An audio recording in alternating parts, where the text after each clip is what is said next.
Then Jesus said to them, "All of you will fall away, because it is written, I will strike the shepherd, and the sheep will be scattered.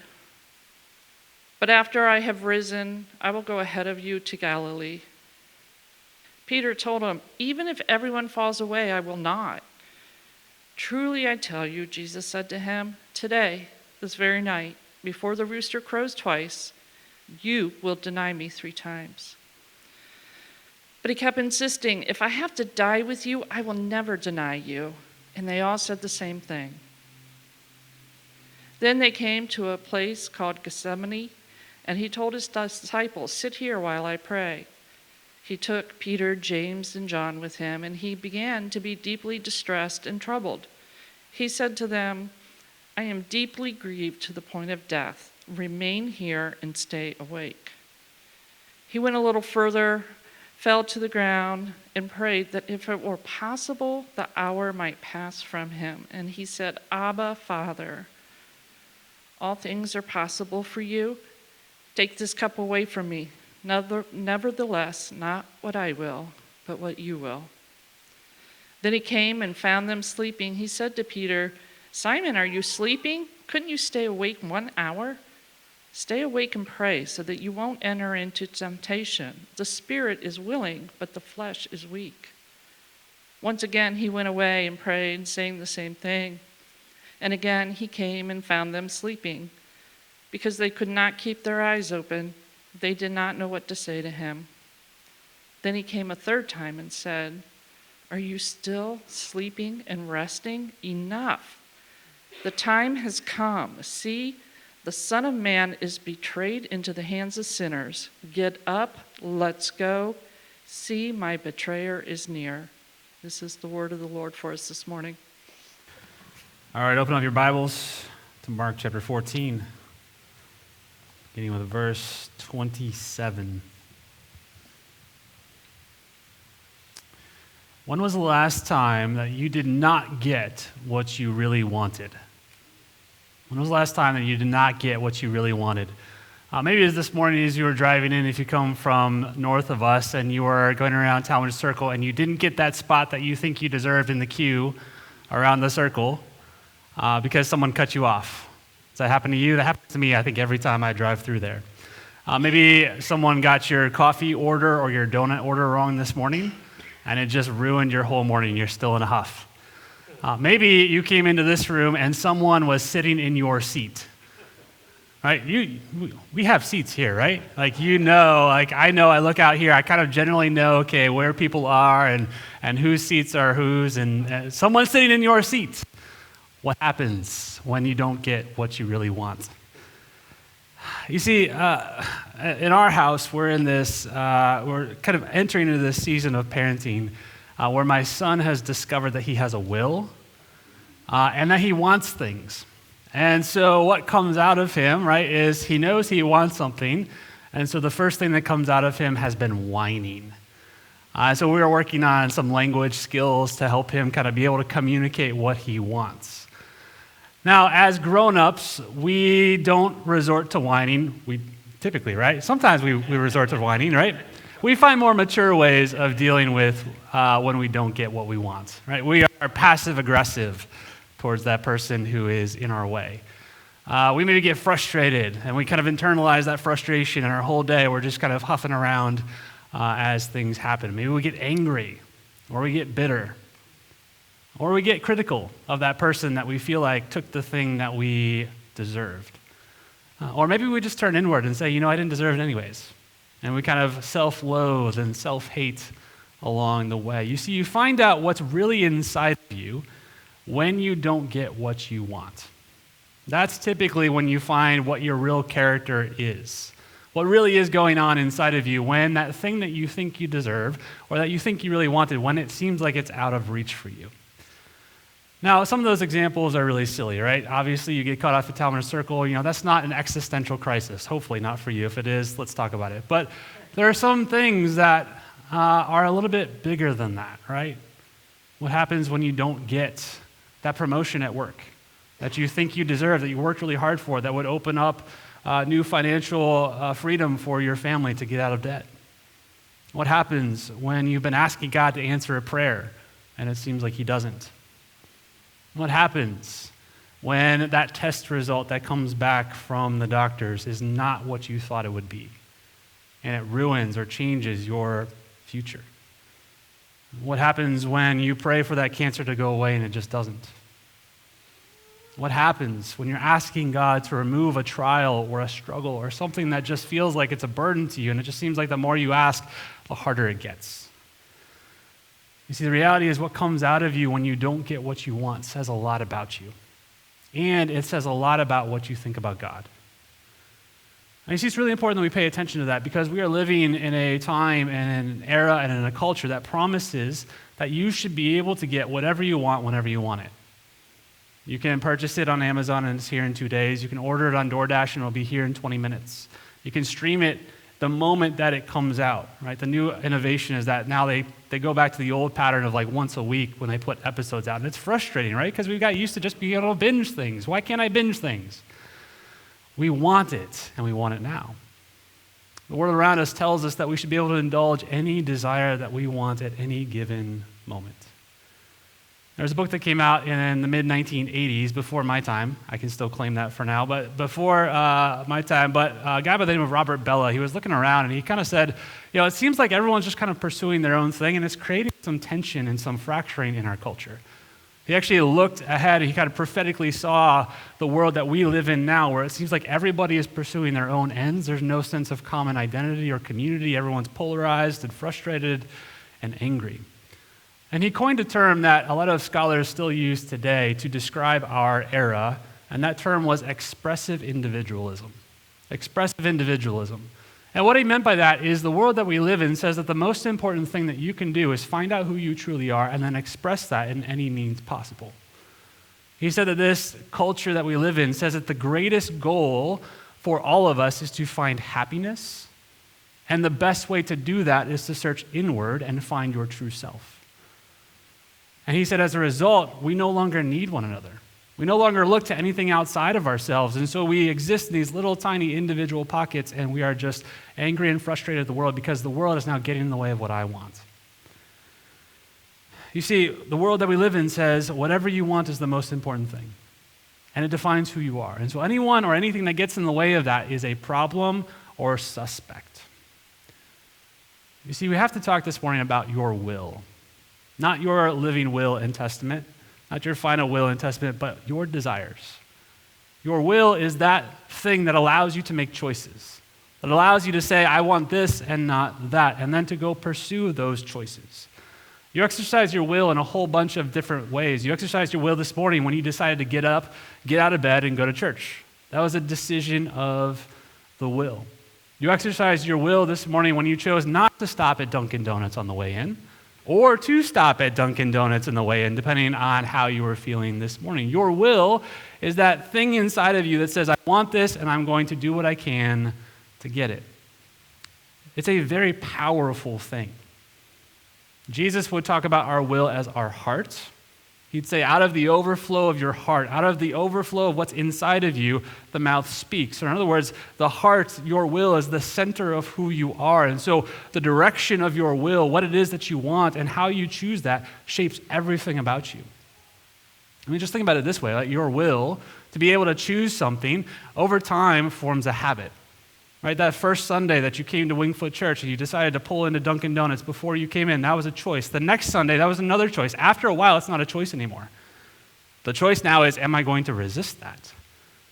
You see, your will over time forms a habit, and your habit becomes formation, meaning it becomes who you are.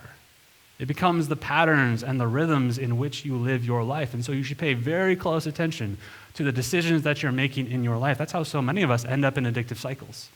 It was one choice that led to a couple of choices that then this is what I do all the time. And so then we have to exert, what do we call it, willpower over that choice. So you have this sense that my desires and my ability to exert my will in those desires is the most important thing. Take a look at verse 27. Remember the context if you've been with us. Jesus shared a meal with his disciples, his closest 12 students, right before this, and he told them that he was going to be betrayed by one of them. And each one of them had this crisis moment where they said, surely not I, it's not going to be me. And so they kind of went around, and Jesus then used that meal to give pictures of his sacrifice that was about to come. And they ended then by leaving and going out to the Mount of Olives.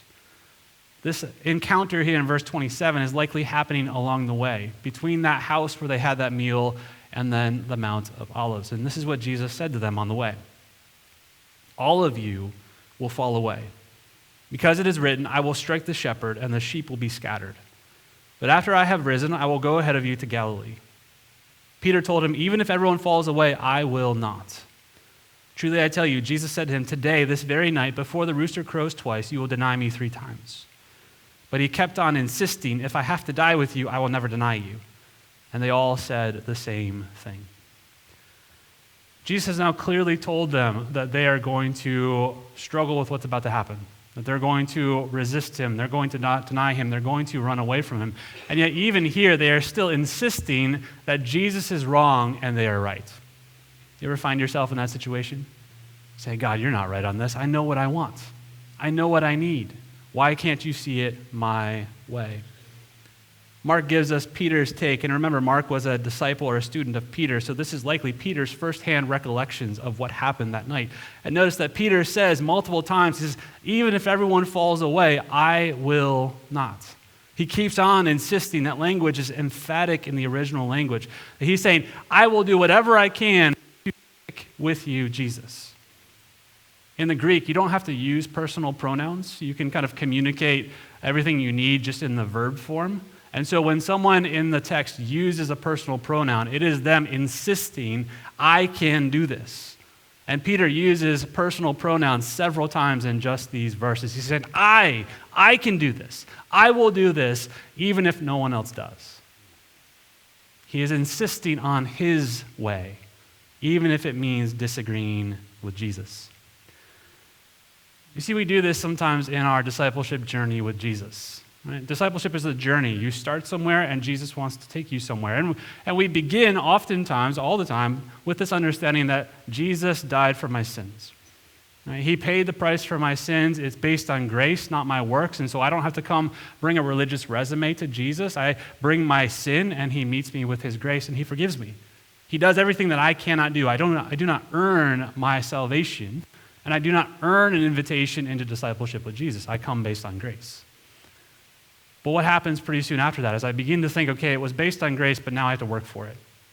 Now I need to earn it. And so I need to do the things that Jesus wants me to do in order to be who he wants me to be. I need to work hard so that God will continue to love me.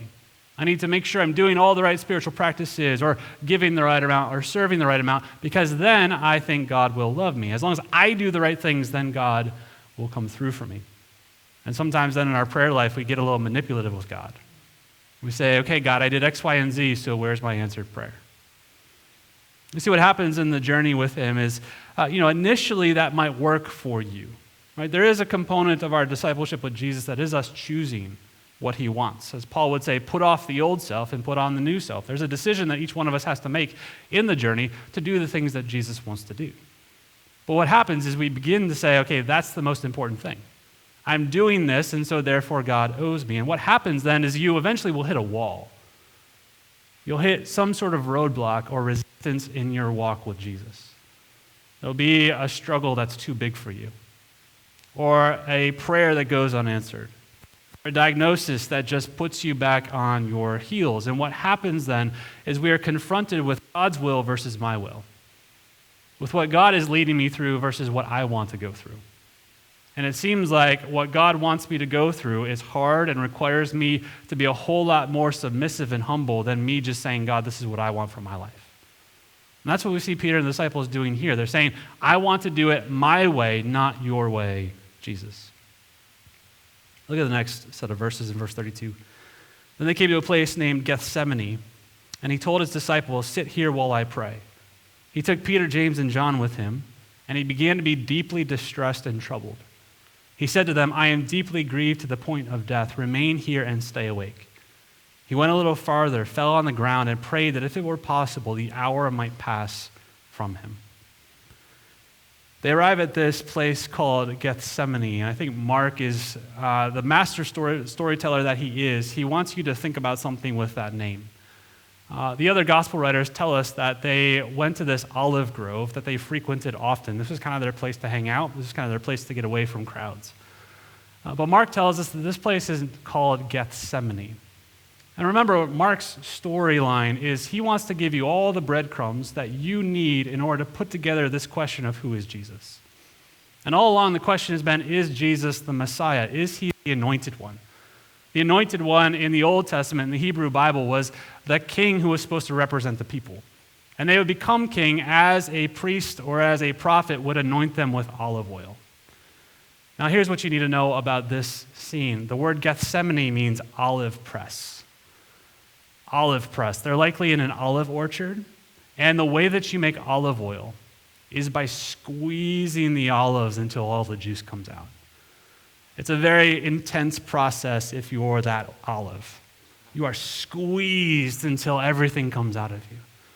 But what comes out of you is that olive oil that then would have been used to anoint the king. And so he wants you to think about what's happening here in this scene. If Jesus is to be the Messiah, if that's his title, if that's his role, if he is the anointed one, then what's happening here in Gethsemane in the olive press is the Messiah is being squeezed.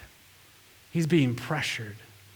This is kind of the scene where Jesus is wrestling and struggling.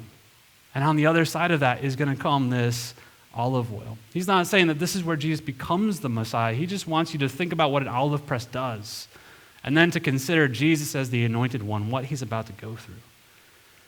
Notice Jesus' humanity in these verses.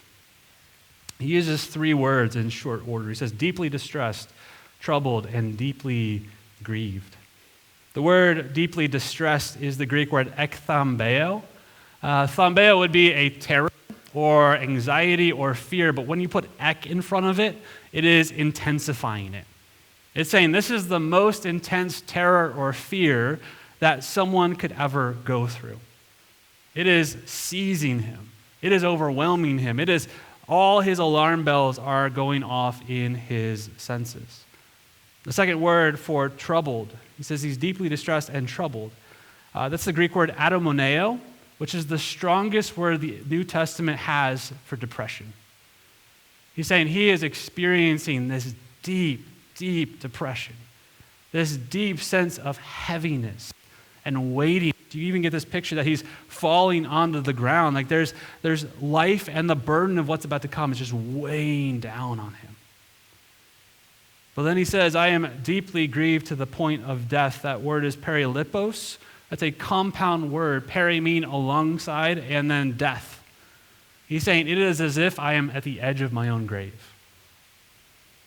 Mark wants you to see that he is going through the most intense suffering and grief that any human could experience in just these few moments. In fact, Mark's description of Jesus' suffering here is so intense that the other gospel writers actually lessen it a little bit.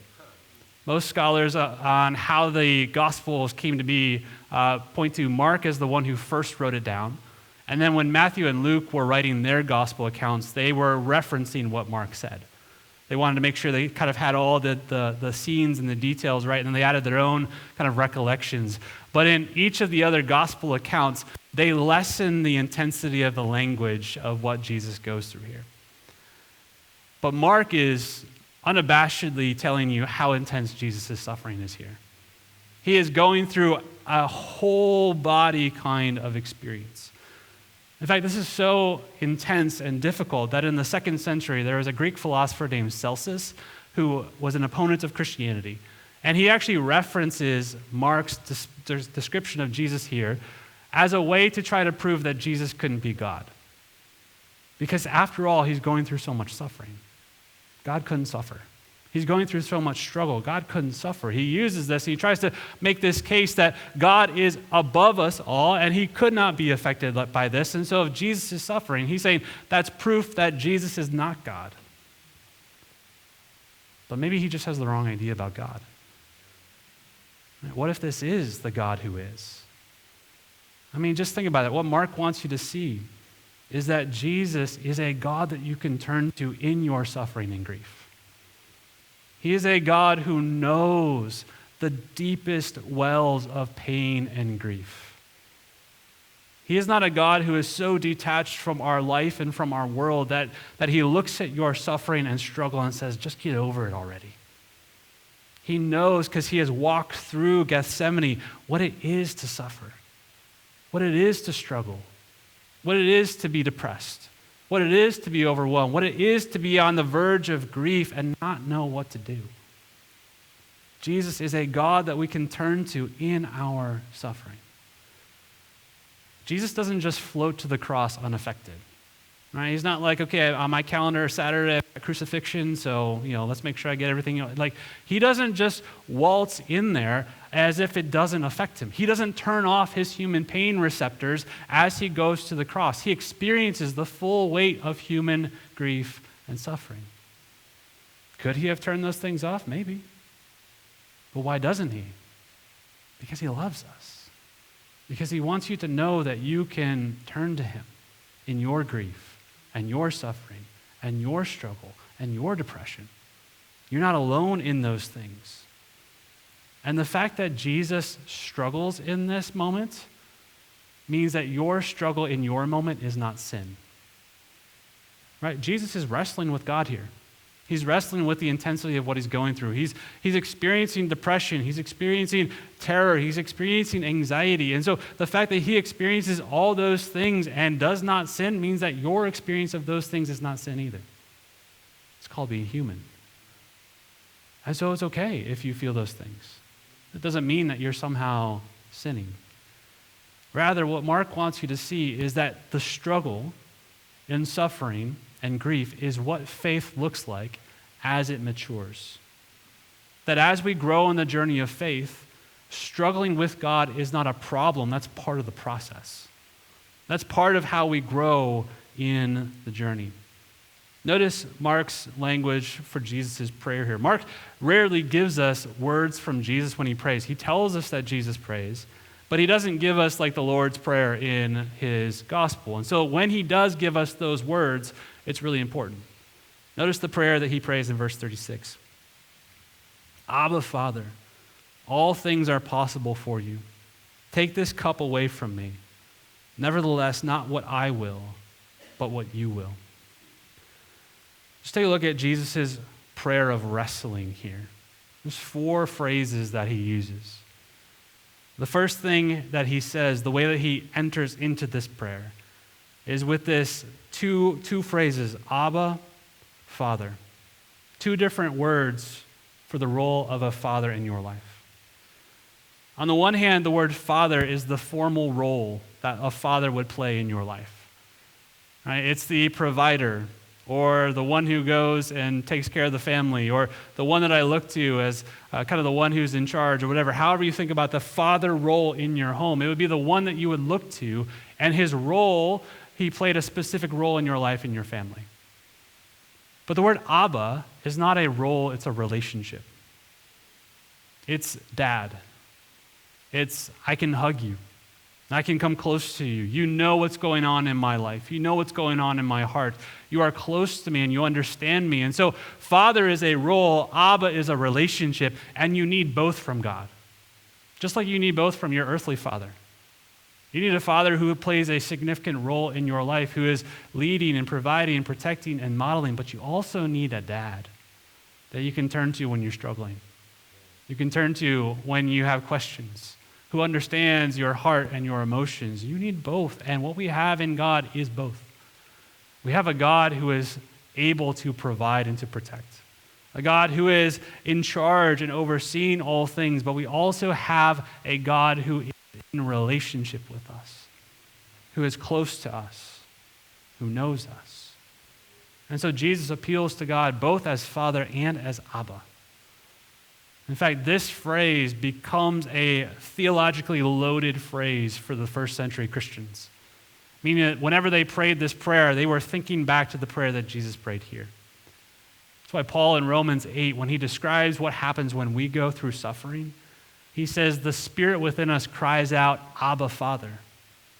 He's saying God's Spirit wants you to come to him when you're suffering, when you're struggling, when you don't know what to do with your pain or your unanswered prayer. And the Spirit wants you to cry out, Abba, Father, to find in God a dad and a father who knows what you're going through and can provide for you. The second phrase then that Jesus uses, all things are possible for you. This is a statement of complete trust in God's ability. He said, nothing is outside of your power. Nothing is too hard for you. Nothing is too great for you. You can do anything. And so if this situation can change, I believe that you can do it. You see, our struggle with God in prayer, particularly unanswered prayer, is not because of disbelief, it's because of belief. It's because we believe that God can do all things. And that's what makes prayer hard sometimes. Right? And so when you struggle or when you're not sure what God is doing or you want God to answer a prayer and it seems like he doesn't, that struggle does not mean that there's something wrong with your faith. That in fact means that you have the right faith. That God can answer your prayer. He can do all things. And so Jesus says, all things are possible with you. I believe, and it's because I believe that this is hard. And so don't allow that struggle that you feel to dissuade you from your belief or to dissuade you from seeking out God. It is because we believe that God can do all things that we seek him. And it's because we can believe that he can do all things that sometimes prayer is hard. And the third thing that he says, take this cup away from me. Take this cup away from me. The cup throughout the Gospel of Mark and really throughout the whole of the Old Testament represents God's judgment for sin. It was this picture, God would say, I'm going to pour out my judgment. I'm going to pour out my wrath like I would pour out a cup. I'm going to pour it out on the nations for their sin. I'm going to pour it out as judgment for the sin of the people. And what Jesus talks about throughout this narrative in the Gospel of Mark is that he's actually going to drink that cup.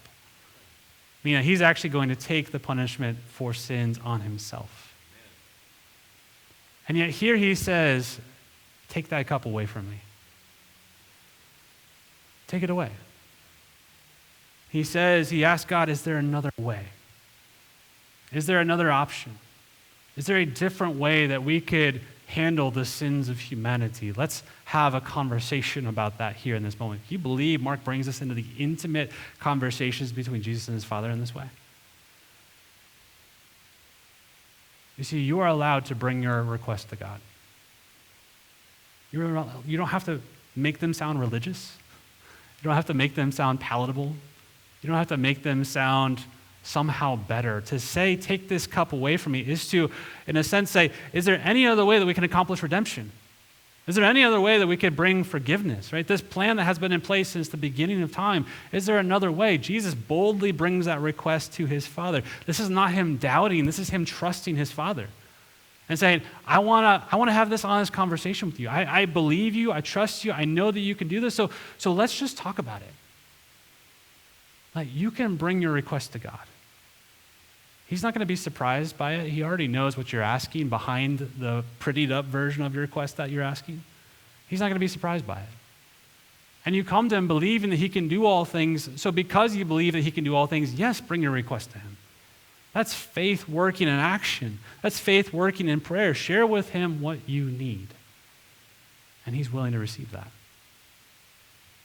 Notice the last thing that Jesus says, though.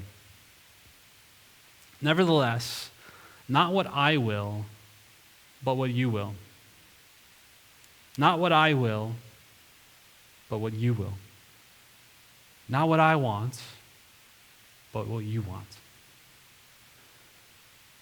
Jesus relinquishes or lets go of his desire for his life. He lets go of his control for his situation. He says, I've told you what I want. I've shared with you what I want. I've talked to you as an Abba and as a Father. And at the end of this prayer, I am making an intentional decision to let go of what I want and to trust your plan. And that is an intentional decision that he makes. Notice he says, nevertheless. That is language for saying, I want this, and yet in my mind and in my heart, I am going to choose your way over my way. That does not come easy. That does not come naturally. did not come easy or naturally for Jesus in this story, and it's not going to come easy or naturally for you. This is why Jesus, in a few verses, would tell his disciples, the spirit is willing, but the flesh is weak. The spirit is willing, but the flesh is weak. He's not saying spirit is good and flesh is bad, as if there's some sort of dualism going on here. What he's saying is this: we have to come to a point in our discipleship with Jesus where we realize our limitations, where we realize that I can only do so much. I can only go so far. I can only will myself to so far on the journey with Jesus. I have to come to a point where I understand the limitations of my power and my understanding. And at that point, then I turn and I look to God's Spirit, and God's Spirit leads me on the way. I have to move from kind of this active life where I'm saying, I'm doing these things and God, you can help me, to a place where I say, I don't know what I'm doing, God, but you're the only one who can lead me. That has to happen somewhere in the journey. He says, when that happens, then God's Spirit is ready and willing to lead me where he wants me to go. But that can only happen through struggle and suffering. Right? That can only happen through struggle and suffering. That is part of the process of how we become like Jesus. It's not a bug to avoid. It is built into the system. We have to come to a point where we realize I can only do so much. My understanding is only so great. My strength is only so strong. I have to come to a point in my journey with him where I realize I cannot do this, and so I'm going to trust myself completely to you, God. And so I'm going to say, not my will, not what I want, but what you want. Not my plans for my life, but your plans for my life. Richard Foster wrote a book a couple years ago called Prayer. He walks through just what prayer looks like through the Bible and through the way of Jesus. It's a beautiful book. If you ever have a chance to pick it up, he just kind of gives you like a huge kind of library of different ways that you can pray. But he calls this the prayer of relinquishment, where I am relinquishing my will, where I am choosing to set aside what I want. And in the book, he talks about we have a progression in our journey with Jesus. Early on in our journey with Jesus as it relates to prayer, a lot of times we're making prayers of simple requests. Right? We're saying, God, would you help me on my test today? Would you help me at work today? Would you help my kids in what they're dealing with today? We come to God in prayers primarily about me asking God to do things for me. But he says eventually, here's what happens. He says in the early stages of our life with God, we get demanding. We expect God to perform like a magician or shower us with blessings like Father Christmas. We major in instant solutions and sometimes manipulative prayers. And so what happens then somewhere along the journey of prayer is that we move from requesting things and we move into sort of like an examination kind of prayer, where I talk with God and I'm kind of talking with him about me. And he's pointing some things out in my life, and he's helping me see some of my deeper sins. And so prayer becomes less about me asking God for things and more about kind of me and God having a conversation about me and the things that he wants me to change. He says eventually we hit a point in the journey of prayer where we move from prayer of examination to prayer as a struggle, where we struggle now with the deepest part of our wills, with the deepest parts of what one writer called my emotional programs for happiness, the deep parts of myself where I find identity and security and belonging and happiness. We have to come to a point where we struggle with God over those things, because he wants to lead me into weakness and struggle so that I learn to lean on his will more. And that's where a lot of us quit. We say, okay, this Jesus thing doesn't work. This faith thing doesn't work. Prayer doesn't work. I'm going to just walk away from all of it. But that's actually the most important part of the journey, because that is where we are learning, like Jesus is teaching us here, to say, not my will, but yours be done. I first read that book, Prayer, the last semester of seminary. And I had a loved one who was going through a really intense cancer battle. And so I was reading this book while sometimes sitting in the hospital and reading the chapters on healing prayers, which were great. I was excited to read those chapters. And then I came to this chapter where he tells you to pray, not my will, but yours be done. I was like, no, absolutely not. Like, it seems so clear right now what I think should happen. And that chapter and this prayer was the hardest prayer that I could pray in that space. Not my will, but yours be done. It's obvious in maybe some of the clear ways where it's like, God, this is clearly what's bad for me. And so I'll say, not my will, but yours be done. But even in the good things, even in the things where it seems clear to you what should happen in your life, to trust God and say, not my will, but yours be done. That's what faith looks like. Foster describes it this way. He says, the prayer of relinquishment is a bona fide letting go, but it is a release without hope. It is not fatalism. We are buoyed up by a confident trust in the character of God, even when all we see are the tangled threads on the backside of life's tapestry. We know that God is good and is out to do us good always. That gives us hope to believe that we will win, regardless of what we are being called upon to relinquish. God is inviting us deeper in and higher up. There is a training in righteousness, transforming power, new joys, and deeper intimacy on the other side of this prayer. He says on the other side of this prayer is freedom. That sounds weird, right? Because it seems like not my will, but yours be done. That sounds like slavery. That sounds like I'm going to be dragged somewhere that I don't want to go. But remember, we are entrusting ourselves to the God who cares for us, to the God who knows us, to the God who loves us, and to the God who will lead us. And so here's what he said. On the other side is the freedom of knowing that God is in control and he is good, even if my circumstances are not. On the other side, he says, do you know what a great freedom this crucifixion of the will is? It means freedom from the fine threads of the self-life, the hyphenated sins of the human spirit. It means freedom from the self-sins of self-sufficiency, self-pity, self-absorption, self-abuse, self-aggrandizement, self-castigation, self-deception, self-exaltation, self-depreciation, self-indulgence, self-hatred, and a host of others just like them. It means freedom from the everlasting burden of always having to get your own way. It means freedom to care for others, to genuinely put their needs first, and to give joyfully and freely. See, so many of us walk through our lives with our hands like this.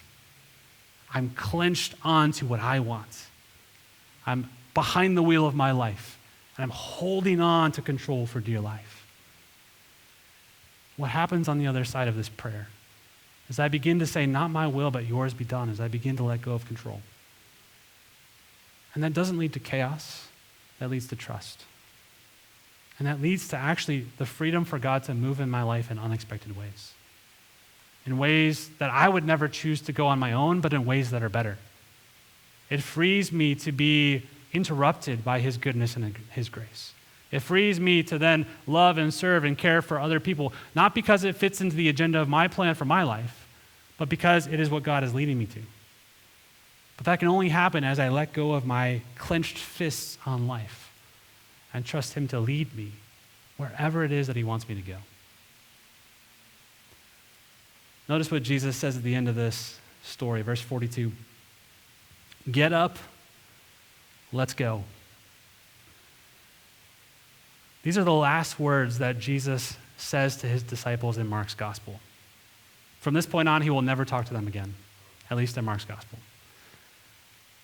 And it's so interesting because what were the first words that Jesus said to them? Come follow me. Come follow me. And they did. And they saw miracles. And they saw storms calmed. And they saw seas made simple. And they saw demons cast out. And they saw incredible things. And that's often what we want at the beginning of the journey with Jesus. But Mark ends this encounter with Jesus and his disciples with a new invitation to come follow him through suffering and struggle and grief and doubt. And that on the other side of that is the freedom to find the resurrection that Jesus wants to work out in your life.